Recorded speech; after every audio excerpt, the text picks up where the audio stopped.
Picture a city that beats brutal heat waves with cool, tree-lined streets, that slashes household energy bills and cuts carbon pollution by as much as 80% without waiting for these miracle technologies. That future positive vision is already taking shape in fast-growing places like Ahmedabad, India, where community-designed cooling plans and demand-side innovations are proving that climate action can double as a public health and equity upgrade. It's co-benefits. You've heard it 1,000 times. We're going to talk about them more today. What can you do to help your own city deliver cleaner air, lower costs, and a safer climate? I'm your host, Quinn Emmett, and my guest today is Dr. Minal Pathak, Associate Professor at Ahmedabad University and a former senior scientist with the IPCC who helped craft the landmark 6th assessment report. For questions or feedback, as always, please email us at questions@importantnotimportant.com. Minal, thank you so much for being with us today. I really appreciate it. Again, I put my children on the school bus 10 minutes ago, so I apologize if I'm a little frazzled here. I don't know if you have children, but for me, there's always a buffer between when I send them off for the day and when I'm able to actually think clearly again for a minute. My daughter is 18 and she just came home for a summer break. You'll be surprised at how things change. Yeah. In a few years. I don't know how old your kids are. Mine are 10, 11, and 12. They think they're 18, but they're not yet. Yeah. So did she come back a different person? What's the story? I think she's a good kid. I miss when she was younger, but I feel that I like my space now. When you grow older, you want your time. So not missing that part. Yeah, it's funny. We're definitely in that moment. Our kids are getting older. It seems like they're on almost like, I was telling a friend today, escape velocity, where you wake up every day and you're like, what, did you get bigger overnight? And things change and they want their privacy and this. And so my wife and I are very sort of, in that moment where we're like desperate for them to have conversations with us. And I'm sure that'll be, but I have also heard that you also get to the point, like you said, where you're kind of like, no, it's good for them to leave now and you can have some space. I mean, at least I have no problems. It's been good. Well, listen, welcome to the show. I really appreciate your time today. I know it's evening for you, so I don't want to waste too much of it. Now, we usually ask a two-part question to kind of get us started. And you got to kind of listen carefully because it sounds like the same question, but it's not. So the first part is, why do you, Minal, have to do this job? So of everyone in the world, why you? And the second part is, why do you have to do this work? So of all the ways that you, Minal, could answer the call, everything you could have done, could do with your life, why do you have to do this work? Does that make sense? I think the first part, if you allow me, I can go into a little bit of history. So I have an undergraduate degree in biochemistry. And then I was thinking about a master's in biochemistry, and this environmental science advertisement popped up. And I told my friend, let's give it a shot. I got in the program and I came back home and told my father, I'm doing environmental science. It sounds interesting. And my dad said, that's career suicide. People advise there's no jobs in environment in India, and nobody takes that up as a career. I went on to do my PhD, and there weren't that many jobs back then. And I just kept doing my thing just out of passion and out of interest. And I was really, diving deeper and deeper from core environmental science issues to issues of energy security, access, and then climate, which is so sexy now, but it wasn't then. And I don't mean it in a bad way. I think it's just a lot of people think it's a very important job, but we've been doing it for a while. And I think as a woman from the global south, I do bring a much needed voice to the global stage, because I'm also part of the IPCC. And therefore, I think I do add value and I am suited for the job. That's probably answering your first question. And the second question is just passion. So like you said, you grew up and you got a biochemistry degree and you're going to get a master's in biochemistry, and your dad said there's no jobs in this and that. I mean, biochemistry, like anything, you can break it down and do, you could have done 50 different things with it. Why this particular work? Well, I would say this just happened organically. I don't think this was so planned. So unfortunately, I don't have a great answer to your question. But that's great, though. Yeah, it happened that I really was driven. And it happened that there were few options in Ahmedabad. I went to this university where this professor was working on IPCC. And I applied there and I got in. And that was the turning point for me.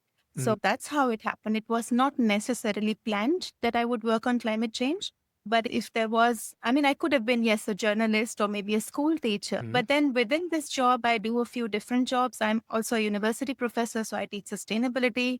And then I work with the IPCC, which is almost another job because it's an international UN body and we are influencing global policy. So I think now I'm not leaving. So that's not your question, really. And I think there's just need for so many people, especially in underrepresented regions, to work in these areas to bring more voices, more knowledge on the global stage, but also in terms of action. And therefore, here I am sticking to what I'm doing. I love that. If you could tell a young woman growing up in a city in India or in the more rural areas, would you have a different answer for them than your dad did for you about what jobs are available for this work now?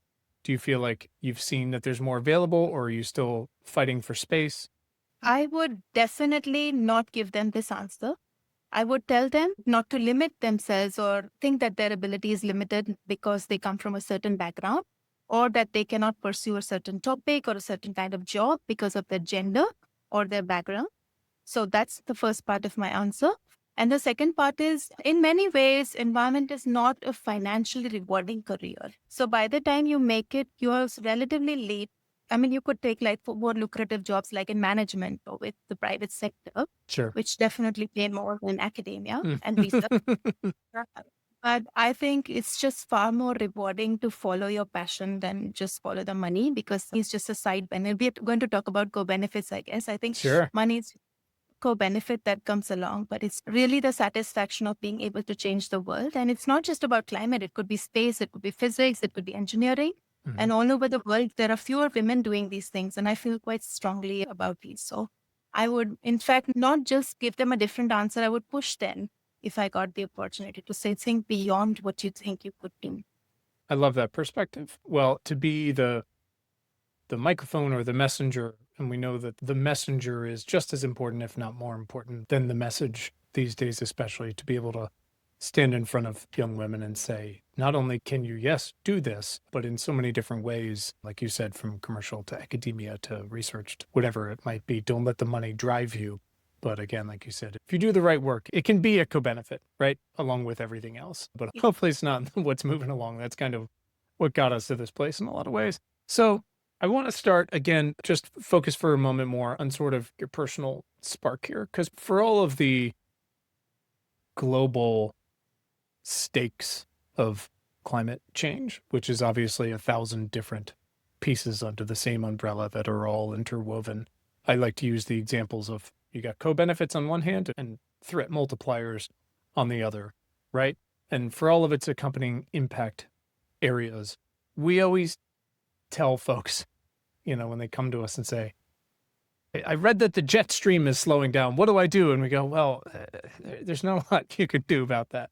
But for a lot of folks, the easiest way to understand it is, climate change really is the heat on your back in your city. It's the water you drink. It's all of those things. It's the shade you have or don't have. And you've been in Ahmedabad for a long time. Was there a moment when the city's growth took off and the heat pushed you to really say, I want to really look at these urban climate solutions and co-benefits involved in that? Was there some journey of yours on the city where you really sort of realized how all the pieces could come together? I wouldn't say there was one moment, but my former job was with the planning school. And I was in the Department of Planning, and people were still talking about air and water, but I just felt like climate was really an important issue to bring to the table. Mhm. And then I just did one talk on climate change, and it was very well received. And we suddenly were flooded with these undergraduate student projects who, a lot of ideas to work on climate and urban climate issues in particular. And then we started digging deeper, and we realized that, how the form of the city is changing, and there's so much more work to be done because there was really no research at the city level. I'm talking about a decade ago, right? We were talking about low carbon plans back then. And at that time, it was really a novel idea that now Sure. you have all these thousands of urban plans. So I would say a decade ago, it happened to me. But I've started feeling very strongly since the last 4 or 5 years when the summers have just really been horrible. And I'm speaking about someone who has been in this city for over 2.5 decades now. I'm now telling my husband that this is not a city we would like to retire in.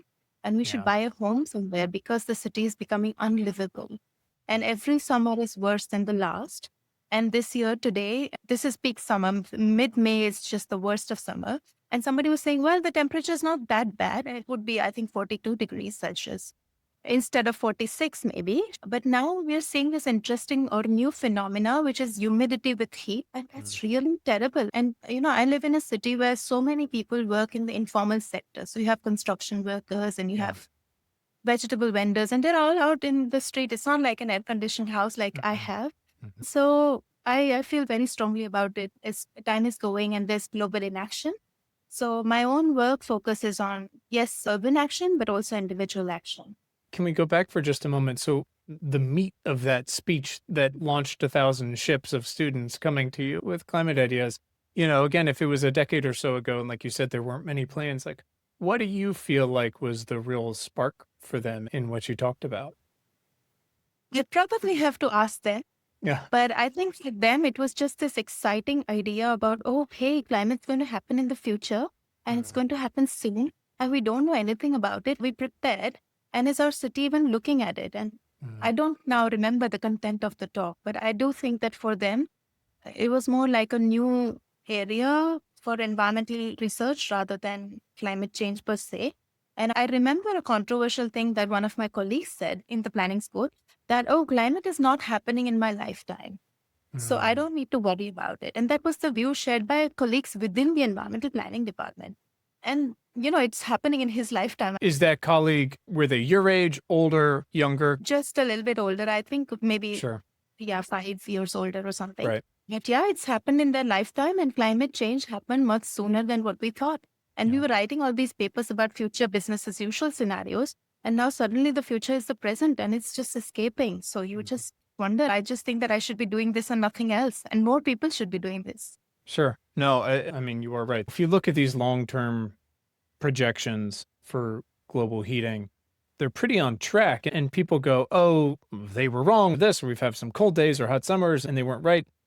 The projections are pretty spot on with a margin for error. What's different is, we didn't believe that those could be the projections 10 years ago and even 5 years ago. And now we're realizing, not only are they correct, but maybe a little sooner. And like you said, in the global south, especially in cities, but also in rural areas. I mean, we see this in Central America and South America, and I know in parts of northern India too, in the rural areas with subsistence farmers, like it's a nightmare.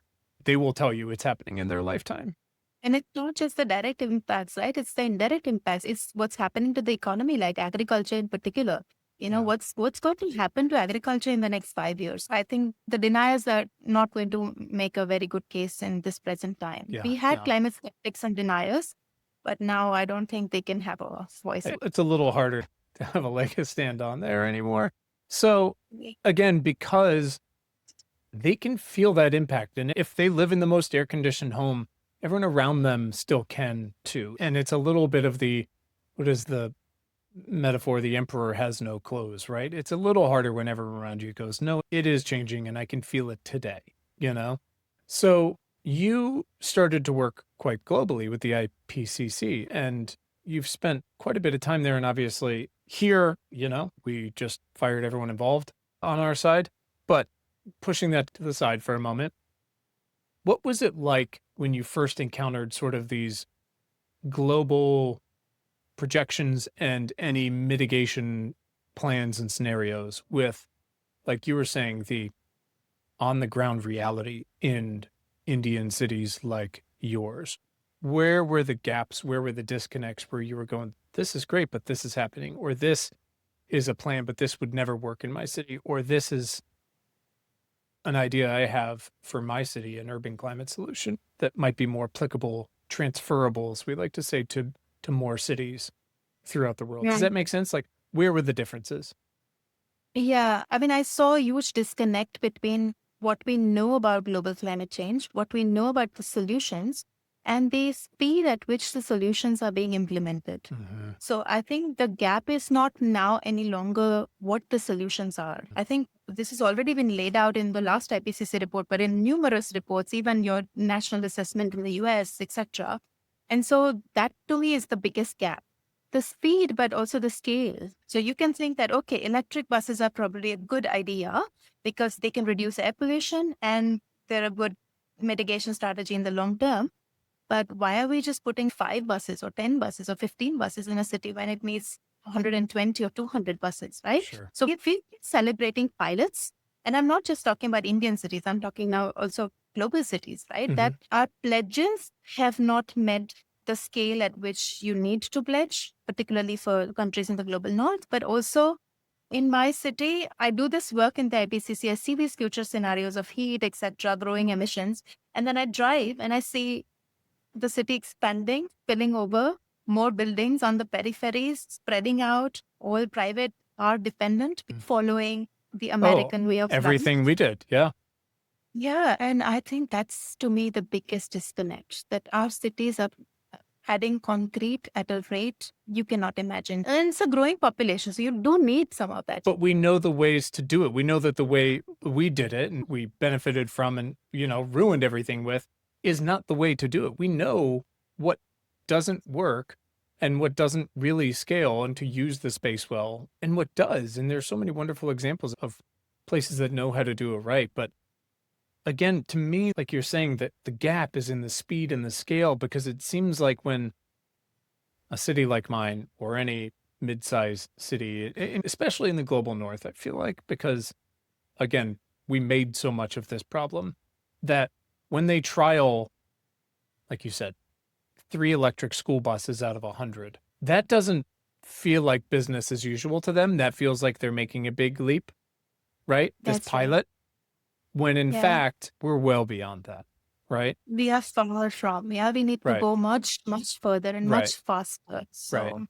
And I don't know if that's the inertia of doing the same thing for 50 years, which is just replace them with gas, that they feel like they're making this paradigm shift, right? By putting a foot in the door, when in fact, what's required is, like you said, an accompanying comprehensive velocity that's very different. And so psychologically, I understand why humans have a hard time with that, why budgets that have been based on the same fundamentals for so long, and like you said, versions of suburban privatized sprawl are the same. That's why so many cities are so similar, but it doesn't work anymore, right? no. And the other way to look at it is that you put 3 electric buses, but you're still investing in diesel and gas. Yeah. And I don't want to bring President Trump in, but the drill, baby drill is suicide globally, right? I don't know if you want to go into politics, but you take one step forward and you take several steps back. Yeah. That's not how we are going to advance climate action. Yep. So you're bringing electricity, clean electricity, and then you're having all these data centers and artificial intelligence that's eating up all the renewable energy. Oh, yeah. Oh, no, it's crazy. Something like, and I'm going to mangle this, but something like 80% of the US's new data centers that are AI based are going in my state, in Virginia. And there's no requirement, because our current governor is a moron, that they be run on clean energy. There's no one fighting for that, as many good people, because we've got so many other fires to put out as well, because it's happened so quickly. Talk about velocity. But it's crazy. The water, the power required, it's unreal. And by the way, we can bring politics, US, Canadian, Indian, wherever you want, we can do this. We can talk about Brazil. Those matter, right? We don't get away from that because we focus a lot on trying to be as effective as we can. And that means, on the one hand, we don't categorically endorse any particular person, party, et cetera, but we will call out good policies and good actors, and we will call out the bad ones who are standing in the way, because we're not going to get anything done, right? You can be an idealist all you want, but we have to get shit done, right?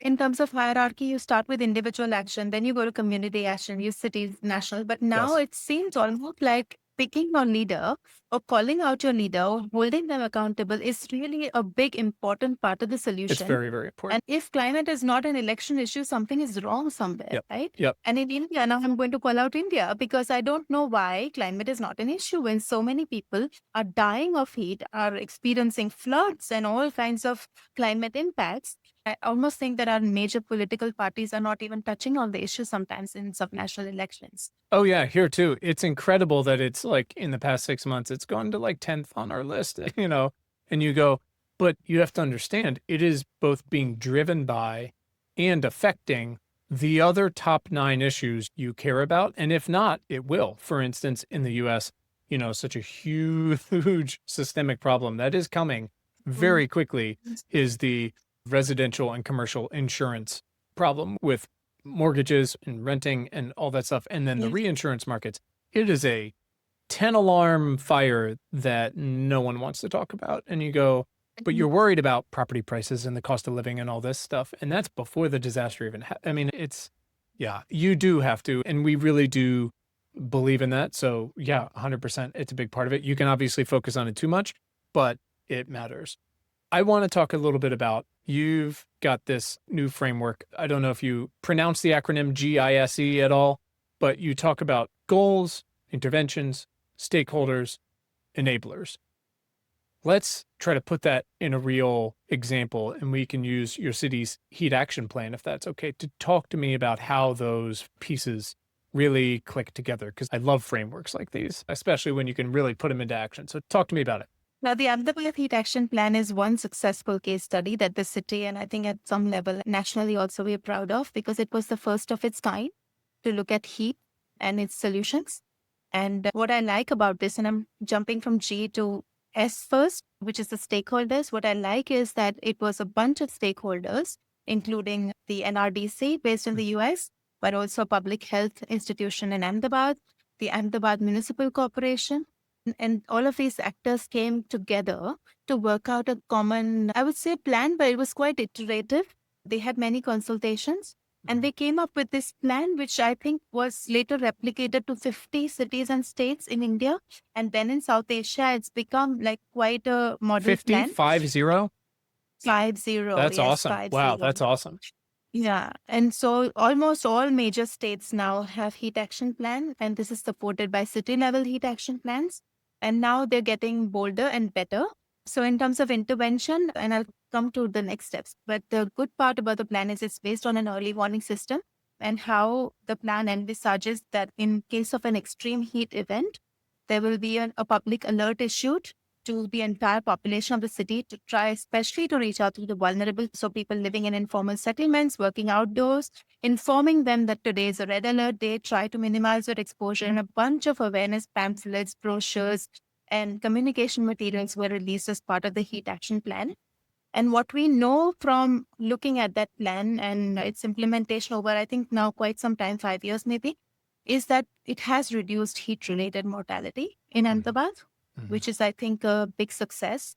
It has reduced morbidity. There is greater awareness about heat and what to do. And so I would say that this GISE and the enablers, of course, is that it was enabled. I mean, there was a political will to do something about it. It was funding, there was organizational support. And that to me is a big part of the solution, the enablers. In fact, it should have come first in our framing. But anyway, so the goal was, yes, of course, to develop a heat plan. But then it was a collaborative effort, and that's why it succeeded. So it was also linked to an emergency response service in terms of ambulances and etc. What number you can call when it's very hot, etc. Now, let me come a little bit to the critique of the plan, Please. if I may. Yeah. Is that we have now stopped there. And I think an effective heat action plan has to be systemic. And we should have now been able to integrate this with the city's plan. So it stops at the prevention alert based warning. But what you need is, how are our buildings being constructed? What is the material we are using to build the city? Is it integrated within the urban plan? Well, it's not. And so I think we need to now move beyond. So it's successful, yes. We've managed to set up a system that tells people it's going to be hot. But then how are we going to look at the city in the long term and protect people? Which really requires bringing in a whole new set of stakeholders, right? And raising ambition. Raising ambition is key, right? In all kinds of plans. I mean, where do you stop? And we're talking about the gender issue, but really even in climate, it applies, right? Why are we limiting it to one success? Let's go beyond. And that's applicable everywhere. Again, like the inertia of business as usual, again, to use a poor phrase, like really does have to go out the window. And I understand psychologically and sociologically how that's difficult to throw out. But at the same time, again, like your colleague, it's very hard to look around and not go, well, we have to do this better. When we talk about in the US, when someone buys a car, they tend to hold on to it for an average of 12 years. And it's the same thing with, a furnace or a heat pump, whatever it might be. If the shelf life is 10, 12 years, every time someone buys a gas car, you're locking that in for such a long time. The same thing, especially with building a building, right? And what are we making of and how are we building it? How many people can fit into a footprint? Look, I know people are just trying to do their jobs and everyone's trying to pay in a world that's increasingly expensive, and their families and education and food, which is expensive. But at some point you have to be the brave one who goes, we have to question all of these things. And, as much as I get asked to talk about, sort of these newfangled tech ideas to help climate change and things like that. And some of them could be cool. That's fine. But we actually have 90% of the answers and the information that we need, really, to rebuild our entire built environment. But like you said, we need so much more will and then ambition among the stakeholders, who are more people than you think, to, like you said, meet and establish these goals and establish what interventions are required and then who is responsible for them. Who's going to source out the better building materials and who's going to cost them out and how many places can they apply to? And then go be ambitious with that, And like you said, I mean, it's amazing. You can critique any plan, of course, especially the execution of it, right? But if something is even somewhat transferable to 50 different cities, it works. It's been proven. And of course, there's stuff on the margins, and of course, you can critique it, but come on. I think it's a great plan. And I think we just need many more plans that are actually implemented. And what I like about that plan was that not only that it was a good plan on paper, but it actually was implemented. Sure. And we have evidence that it has made a positive impact. So, I mean, that critique is only, so it pushes my government. So I had this wonderful conversation with a woman who talks about and wrote a book. She writes about multi-solving. And so we really talked a lot about co-benefits. And again, the opposite of that. So I did a little challenge with her that we both really enjoyed. And I think you and I could do a version of that here, which is to take your framework, right? And that has been successful across the cities. People come to us and they say, what can I do? Right. And it's always this Venn diagram. And a lot of people talk about a version of this, which is, what are you interested in? What are you good at? What do we need help with? And I'll give you 50 different things. We're trying to give people agency to say, hey, you have marketing skills, you have accounting skills, you're an architect, whatever it is, you can contribute in some way. So let's take the successes of your heat action plan and your framework and apply it to something like, let's talk about water in India, right? Water accessibility.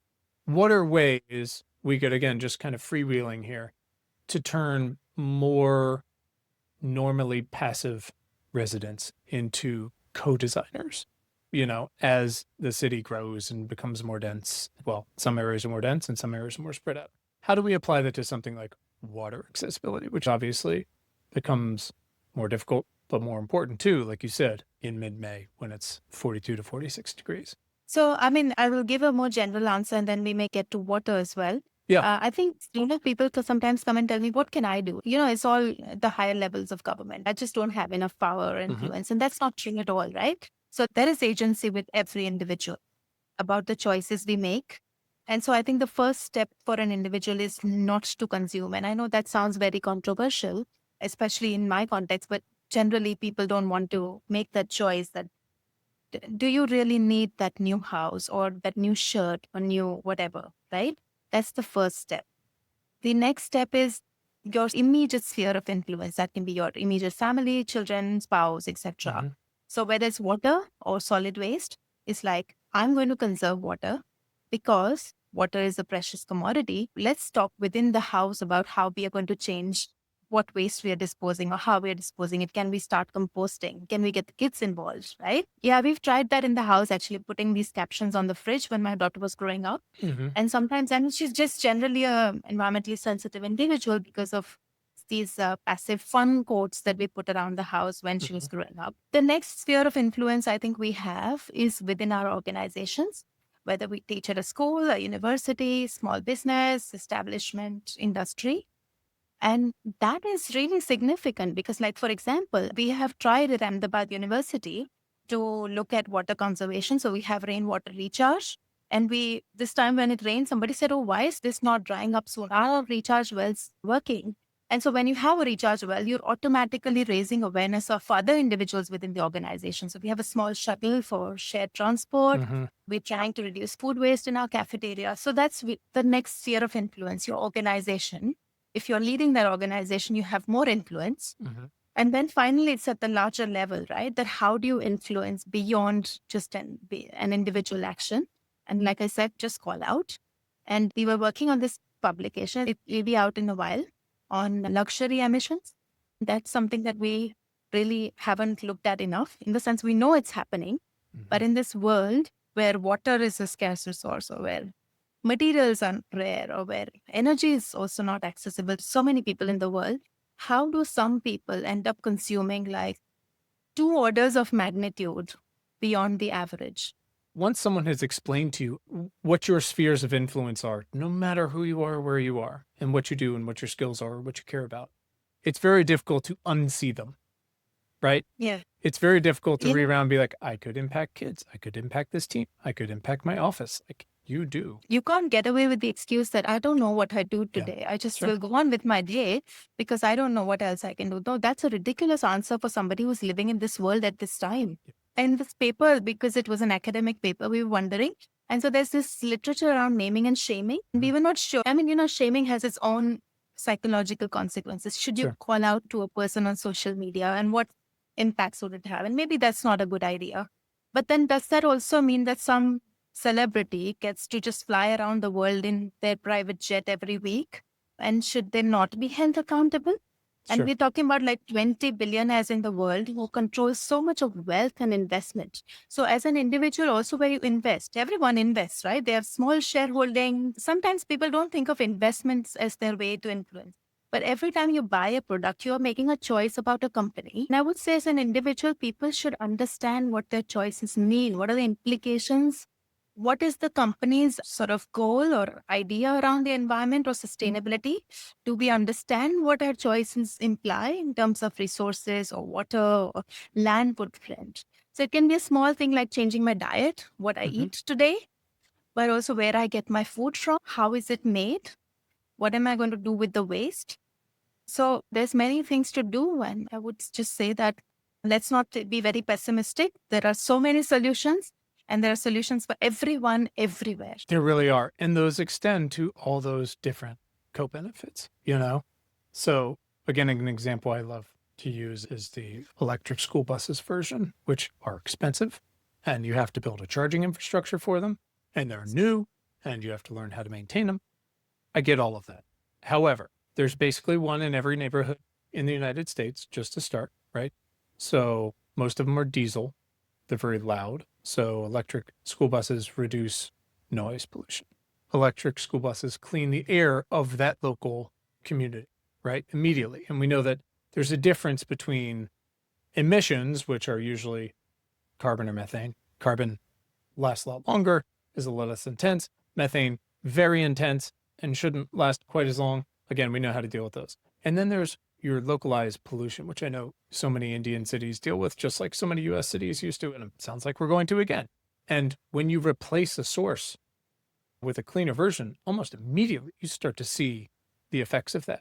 And so now you've got, because we understand that people in the school bus are affected just as much as people outside of it, you've got not only healthier students, you've got a healthier bus driver who can come to work more, which means they can have a better standard of living, which means they don't have as many healthcare costs. And it's the same for the children whose parents now don't have to stay home to take care of sick kids and their grades are better, et cetera, et cetera. The co-benefits are, there's a long tail that you can argue with, but there's very irrefutable core co-benefits to a lot of things like this. And it's the same, like you said, and I know a lot of your IPCC work really worked on personal and lifestyle choices and consumption.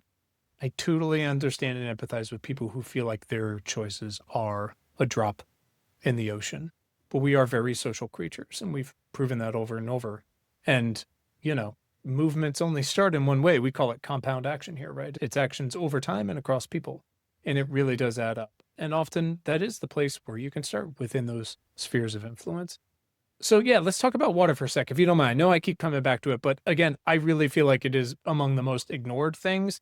Everyone feels the heat, but in the US, it's both more accessible than people could ever imagine if they stepped outside the US once. It's cheaper than you could ever imagine, but also we're very eager to just turn people's water off if they haven't paid their bills once or whatever it might be, or argue about what to protect and this and that. So in a city like yours, like where can someone start to have, again, starting with their most intimate sphere of influence, where can they start to make better choices about water and have more agency over how water is consumed and protected and enabled for more people?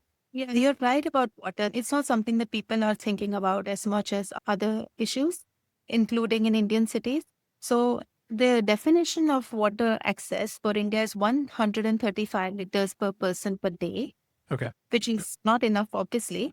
A lot of our cities are now getting water sourced from the hinterland and further away because the water needs are increasing. So within my sphere of influence, I would say water conservation at home, at least not wastewater with long showers. Mhm. Like in India, you just cannot afford those. And somewhere I read that a Beatles song is 4 minutes. And if you manage to to fit in your shower within a Beatles song, then you're doing okay. Yeah. That's just a fun fact. But I went to Surrey once for an IPCC meeting. This very fancy resort had all these bathtubs. And at the end of the meeting, some people said, "Oh, I'm going to go into a bath." And I just felt, don't you feel guilty about, all the water in a bathtub? Should bathtubs be banned? I'm sure this is all sounding really ridiculous and very controversial. No, it shouldn't be controversial. Everything should be on the table. And again, I understand why some people who don't understand water accessibility and Mhm. affordability and all that Yeah. wouldn't know. But if you do know at all the issues that we're already facing in so many Right. places, that would not be a crazy thought to you. I mean, even choosing your bath fixtures that conserve water in your house to save water. I mean, basically, less water wastage is the first step. But I Sure. also think these are luxury consumptions of water. I think one interesting thing that's happening in Gujarat is all these golf courses coming up, obviously looking at the West. And where in this arid desert region would you put a golf course? And which, it's a benefit that very few people enjoy. And I think that, yeah, you should just not have lawns and you should not have golf courses. And to me, lawns kill water access and availability. It became quite controversial thing that I said at a friend's place. And I said, like, why would you have a lawn? Just put a mini forest there. And they said, why would you not? And it's like, what would my little lawn do? But how much water and fertilizer Hmm. do lawns need? So Hmm. I would say that my immediate response would be that let's get rid of the bathtubs and the lawns and all these water guzzling activities. Hmm. But I think a lot of good things are also happening that cities are now requiring new buildings to put up rainwater harvesting systems. Hmm. So we are at a city scale trying to conserve. But one thing that may be of interest to the listeners would be that the paved surfaces, that when you put concrete in cities, it lets the water run off. And so you're not doing well with the water you're receiving, right? So one of the ways is to deconcretize cities. An interesting initiative that I saw was called Rainproof Amsterdam. They were this small organization that's encouraging citizens to sort of take the tiles out of their garden so Mm. that there's more soft Hmm. surfaces that can contain water. But you also have now these porous tiles and bricks. And so people who Hmm. are building new houses should definitely look at some of these new solutions. They're not necessarily tech, but they're architecture planning solutions that work from an individual house scale to a society and a neighborhood scale. So yeah. I think that's great. It's again, it feels like you have the same drug I do, which is you can kind of do this all day, right? It's like improvisation. Give me a word and I'll just go off on the tangent. When I used to have a social life, my wife would say, I'd be the fun one at the party because someone mentioned something like, oh, well, here's the how you can do this. You very popular. And I can imagine why you're saying that you used to have a social life because Mhm. then people who speak their mind are often not necessarily popular in conventional social circles. But no, but climate is Yeah. just that kind of issue where you just can't. And I think it's just, I don't know how to make people more guilty about climate. I don't know if guilt or shame or what kind of emotion can help people to act. Hmm. Is it like, sometimes it's just a positive thing that I did, that I made this choice and I feel good about it. I took the bus instead of driving Sure. and today I released fewer, well, grams of carbon dioxide, but also didn't contribute to air pollution. So yeah, but whatever works for Yeah. individuals, I think we should be able to. So I want to again, come back to your heat action plan, versions of it in 50 different cities, which means there's definitely some core elements that you and these other places have identified are transferable, right? I don't want to say lowest common denominator, but pieces that work in a variety of places. Because even if a city has the same population, the smallest differentiation in geography or freshwater access or ocean access or whatever it might be, arable land, whatever, can change things. But you're starting to really prove this out. So I want to start with, we try to really encourage people to go to city council meetings and school board meetings. And in the US, we have these public utility commission meetings that only people who hate clean energy go to. What is, or have you identified with housing or air quality or heat or whatever, is there a single argument that you have found is most transferable that can get a mayor or a transportation chief or a sustainability officer, if they exist, that can get them feeling like they have agency on that can get them on board with this plan when you're going to a new city? What do you find is like most influential? Is it the economics? I think definitely cost is an important factor. If it's a huge investment, there is always hesitation on where this will come from. But I think sometimes just making a strong case for its implementation also works, in the sense that if you can show that this does not require a lot of resources, not just financial, but technical capacity, that we will be able to implement this, Cool roofs, for example. One of the elements of the heat action plan is cool roofs. Just paint the roofs white. Yeah. And, it just reduces the temperature indoors, and people need less air conditioning, better thermal comfort, etc. And cool roofs is such a low cost. You just need to build awareness among people who are building that housing. Yeah, the informal settlements. So I think cost is one important factor. What else? I think co-benefits works. Sometimes for transport intervention, they do like to hear about reductions in air, because air pollution is a big issue, and it just resurfaces around October when, pollution peaks in India, when it's winter. And so if you can show that this will potentially reduce so much air quality, air pollution emissions, then that also makes a good case. Okay. I love that. I mean, again, you want to go to these idealists, you want places, right, and argue, this will be better for the world. We know that's not going to get it done. You really have to apply it in really the most pragmatic, practical way. So again, now I'm mayor or a transportation chief or a council member, whatever. What are, again, for a city in, like I have here, or where yours are, let's say under 500,000 people, what are 3 moves that I could take as someone like board of supervisors, whatever it might be, to start to really seed a GISE style climate project? What are sort of the first 3 things that feel like should come to start getting one of these incorporated into our city? First of all, define a goal. So your goal is maybe, let's say, low emissions transport system or mobility. I don't even want to call it transport. You want a low emissions mobility, right? Okay. Yeah. You want, because people want to move. They don't care about all these other things that we're talking about. For most people, mobility is about going from one place to another, like dropping your children to school or going to work or whatever. So you want to make sure everyone has mobility that's affordable. So if that's your goal, okay, so you want to achieve this goal, but not at very high emissions. So you don't want everybody driving around in cars. So you want to have mobility that's clean. That's your next step. So you've now defined your goal. Now you go find all your stakeholders. What do they see the plan to look like? So not just like mayors and city officials and transport team, but get like somebody from community organizations, get citizens, make it open, right? Get university. I mean, one of the problems you're having is not enough interaction with academia. So the academic research is going in its own direction, and the policy actions are going in another. Not necessarily always the case, but more often than not, I would say, at least in my context. So you've got all these stakeholders on board now. You start outlining the plan. For a 500,000 city, I would not put in a fancy metro, because it would just be too expensive. Sure. So, okay, so define what your options are.